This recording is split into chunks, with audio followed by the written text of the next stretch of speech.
place. So Beowulf is an epic poem written when? Written in, oh my god, this is a problem. Never mind. Written in the 8th century, okay?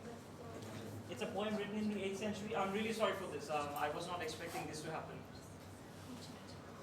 It's a poem written in the 8th century, but the events it talks about are from an earlier period.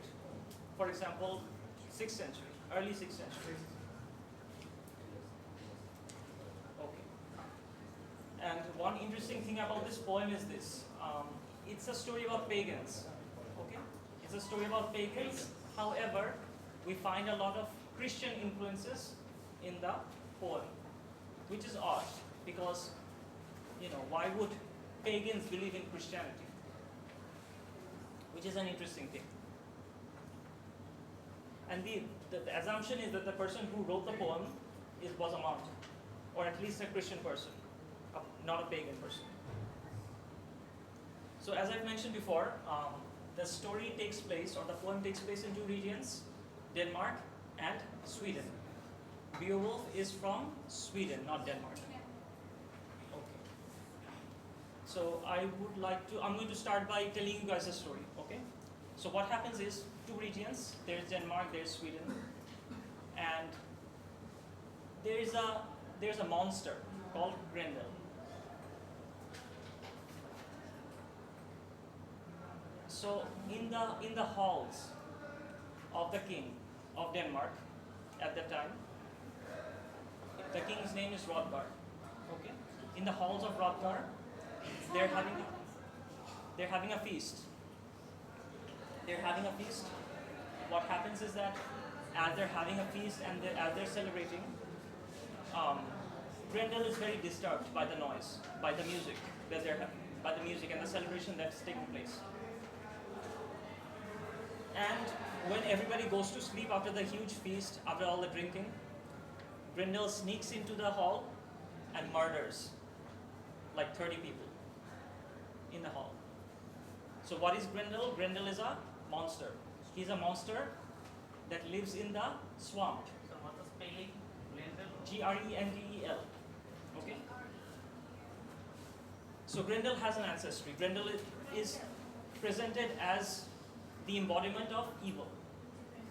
So Grendel is presented as the descendant of Cain.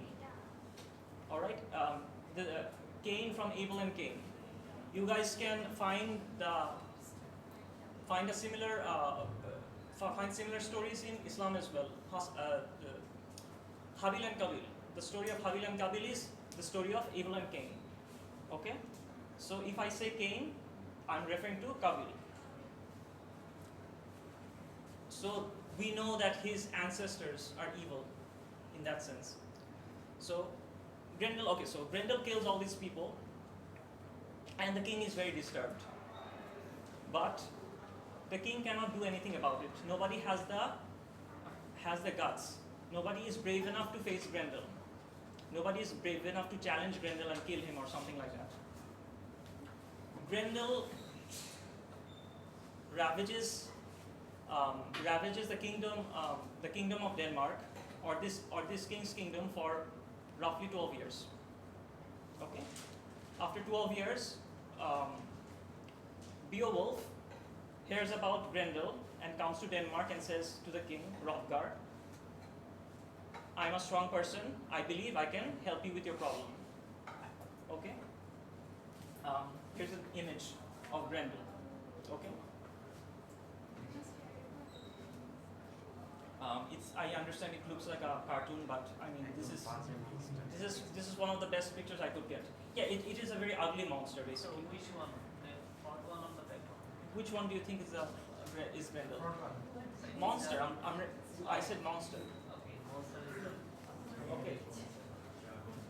So Beowulf comes to Hrothgar, says, I'm going to help you with your problem. I'm going to fight Grendel and I'm going to kill him. I'm going to solve your problem. The king is very happy. The king, he says, great, wonderful, don't get arrogant. Just, be careful with everything. You have my blessing. So Beowulf gathers his men. He has roughly 12 men. Okay, when he came to Denmark, he came with 12 men, all of them warriors. So at night, Grendel comes and Beowulf is there. Okay? Beowulf is there. His men and Beowulf, they fight Grendel. But the difficult thing about killing Grendel is swords don't work on him. Blades don't work on him. When they strike Grendel, the blades just break off. Okay? Beowulf is like, no, I'm not going to use blades. I'm going to use my own fists. I'm going to use my body strength. So he wrestles with Grendel and just, breaks off one of his arms. Like, I think this picture is a good example. So he's basically, what he's going to do here is he's going to break off Grendel's arm. And which is what he does. He breaks off Grendel's arm, and Grendel, howls in pain and runs away, back in his swamp. And as he's leaving, he leaves a trail of blood. He leaves a trail of blood in his swamp. He dies from blood loss. King is very happy. Everybody is happy. The king gives Grendel lots of gifts and rewards and so on and so forth. However, the story does not end here.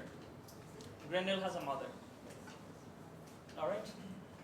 Just like Grendel, Grendel's mother is a monster, and a much more dangerous monster. Grendel's mother now wants revenge. Grendel's mother wants revenge. Grendel's mother comes in, kills more people, and then now Beowulf understands what he has to do. He has to find Grendel's mother, because he's not able to catch Grendel's mother when she comes in and kills people. So Beowulf goes to Grendel's mother's lair, and over there, he has a fight with Grendel's mother. Again, same thing. Swords don't work on these monsters. He was given a sword by the king as a gift, but the sword, it was an important sword. It was a powerful sword, but it does not work. And it seems like Beowulf is about to die. He's about to lose, but somehow he's able to win. How? He finds this sword hanging from the cave ceiling. He gets the sword and chops off the head of this monster, Grendel's mother. Fortunately, so now this sword hanging from the cave ceiling is special. It is a big sword. It was a sword made to kill giants and monsters or whatnot. Now Grendel's mother is a very big monster. Okay, you cannot carry the body or the head of such a huge monster. So what he does is he takes Grendel's head. He finds Grendel's head in his mother's lair. Okay, the corpse. So he cuts off Grendel's head, takes the head, goes back to the king. King is very happy. Again, gives him lots of gifts. Again. All right. And it seems for a moment that the problem is solved. All problems of Denmark is gone. Hrothgar no longer has any problems. Beowulf rides back home to Sweden, where after some time he becomes the king of Sweden, or the particular region that is his kingdom. So I have another graphic description of Beowulf killing Grendel's mother. Okay?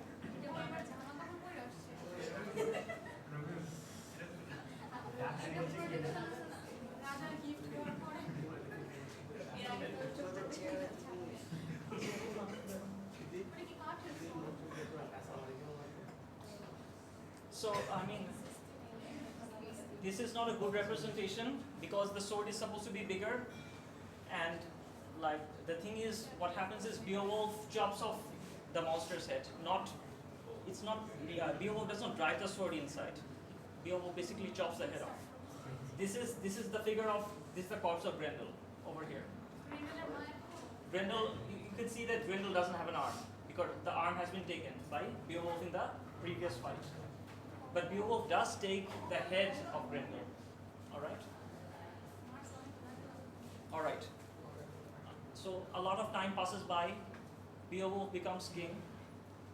And Beowulf becomes king. He's a heroic. His heroic deeds are well known all over the place, all over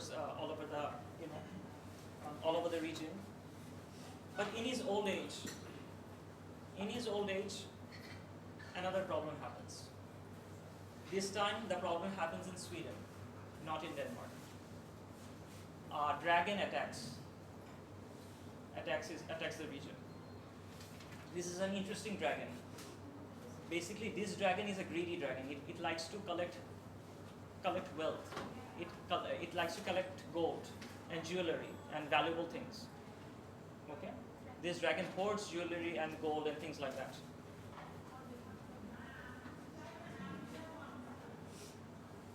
And the interesting thing is this: nobody wants to fight the dragon. Okay? Nobody wants to fight the dragon. Everybody's scared of fighting the dragon. However, Beowulf has this loyal fighter who fights with him. So Beowulf and his loyal fighter goes, they fight the dragon, and somehow, even in his old age, he manages to kill the dragon. Okay? I've got another picture here. Maybe we cannot see the entire picture. Basically, this is the picture of the dragon. And this small thing is Beowulf over here. This, in case you guys don't know what a dragon is like a lizard with wings. Okay? Lizard with wings, has long tails, thorny tails, can breathe fire. But it is not as small as a lizard, it is huge. Okay?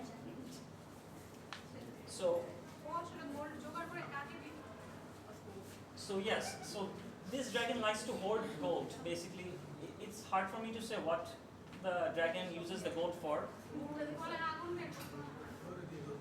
So yeah, basically what happens is the story ends here. He fights the dragon, kills the dragon with the help of his loyal fighter named Wiglaf. Okay? Wiglaf. Yes, Wiglaf.